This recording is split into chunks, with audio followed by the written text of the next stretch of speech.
Hello everyone, welcome back. Today we'll be seeing the last types of ratio, that is the turnover ratio. So first of all, we'll see the meaning of turnover ratio. What is the meaning of turnover ratio? It is the number of times assets are converted or turned over into sales. Means how much whatever assets are there, how much those assets has been converted to take it into a sale. Okay, how much assets has been sold to produce the sales.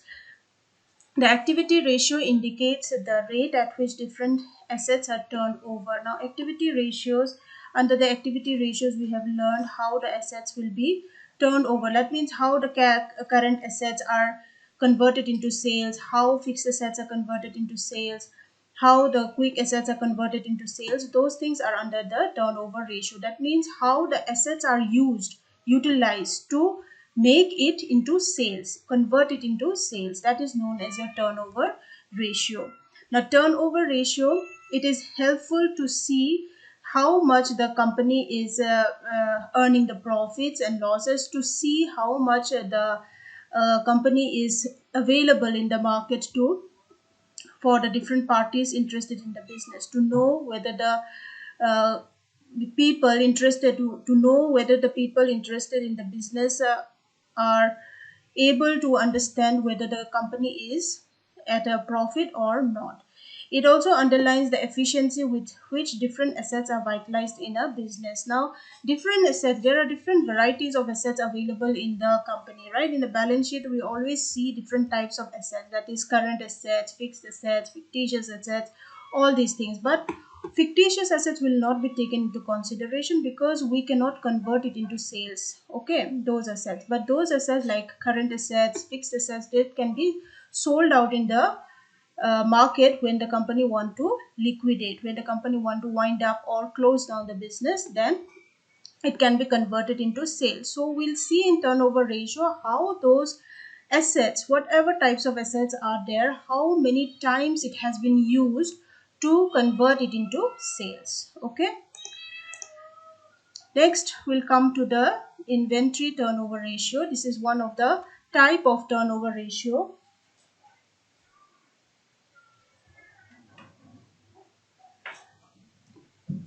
First type is inventory ratio or stock turnover ratio. Now, inventory ratio you can say, or a stock turnover ratio. Now, how much stock has been utilized to make it or to convert it into sales, we have to see under the inventory or stock turnover ratio. Let's see the meaning of it. Now, here also you can see it is used to measure whether the investment in stock in trade is effectively utilized or not. Whatever stock we have in the company or inventory we have in the company, whether it has been sold out to the fullest or not, it have to be seen under the inventory ratio. Now, it is a relationship between the cost of goods sold and the sales. Okay, now cost of goods sold, I have already told you what are the cost of goods sold. You can go in the previous video if you have not seen it. And it is the relationship between cost of goods sold and sales. Sometimes in the questions, cost of goods sold might not be given. Okay, in that case, net sales value, that is the sales value, can be taken into consideration, okay, for calculating the cost of goods sold. Or the average inventory. Now, average inventory means whatever the opening stock you have, whatever closing stock you have to add those two, opening stock and closing stock, and divide it by the 2. Then we'll get the average inventory. And whatever result we get under this turnover ratio, it have to be given the title as times. Okay, 3 times, 4 times, whatever the result, the answer we get, it will always be in times. It will never be in percentage or in rupees value. Okay, it will be always in number of times, how many times it has been converted. So first is inventory ratio. This is the meaning of inventory ratio. And what is the formula for this stock turnover ratio? It is cost of goods sold divided by average inventory. Now, cost of goods sold I have already mentioned. So now what is average inventory? Average inventory is opening stock plus closing stock divided by 2. So next, moving on to the next type of turnover ratio, that is your debtors turnover ratio. Now, debtors is also a current assets, right? Now, debtors, how much debtors has been has given you the money, okay, for helping you to sell out the assets in the future, that will be under your debtors turnover ratio. Now, debt collection period. How much debt collection? Means debtors means those persons who have borrowed something, right? And those borrowers, how much they have paid out. Okay, how much they have paid out or when they have paid out, it have to be converted into cash first. After that, only we can utilize this to show the management the uh, turnover of this on the basis of sales. Okay. Now, the debt turnover ratio, it is helpful to the management because it represents the average debt collection period. Average in how much time you are going to collect those debt. It shows under the debt turnover ratio. Whatever the debt has been given, the debtors have borrowed the money, and when the money will be collected from them, it shows under the debtors turnover ratio. Now, debtors turnover ratio, we also have a formula, that is net credit sales divided by average receivables. Now, average receivables you can say, or else average debtors plus receivables. Plus receivables means bills receivable, okay? Average debtors or else receivables, bills receivables. Now, average receivables will be the opening debtors plus closing debtors, and if in the question there is bills receivable, then also opening bills receivable plus closing bills receivable divided by 2, we will get the average receivables or average debtors. Okay. Net credit sales. Now, net credit sales will be taken into consideration only the credit part, not the cash, because in debtors we are not they are not giving us the cash, right? We always give on credit to the debtors, right? So that's why whenever we are selling any goods on credit, the net sales, you have to take the total sales, total credit sales, that is only the credit part. The cash part will not be included under the calculation of net credit sales. Okay. So debtors turnover ratio is net credit sales divided by average receivables. Net credit sales, here also sales on credit minus the sales return. Sales on credit means whatever money, whatever you have sold out on credit minus any kind of return, if it is there, that was also you have to minus it. Okay. Next type is debts collection period ratio. Now, debt collection period ratio will be based on the debtors turnover ratio.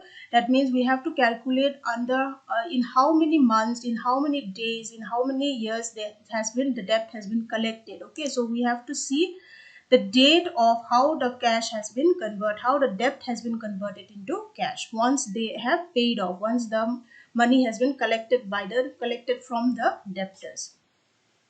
Now, debt collection period ratio is receivables into months or days in a year divided by net credit sales for the year. Now, whatever the receivables, that is your debtors plus bills receivables, into months. Into months means in how many months they have given you back, in how many months you have collected the money that month, or the days in a year. In a days in a year is 365 days, right?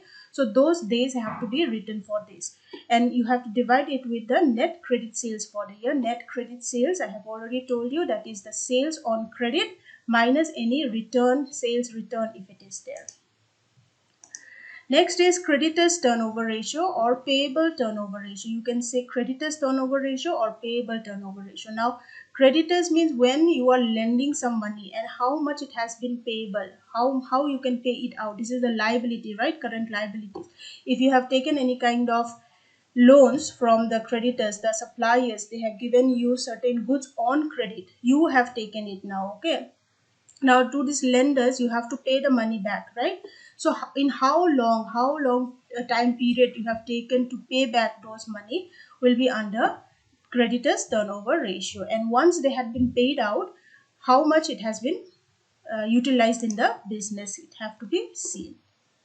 Now, under this we'll see only the net credit purchases. That means whenever you are buying something from the outside, that is from the suppliers or from the creditors, on credit you purchase, right? On credit you purchase, you don't sell it, you purchase it.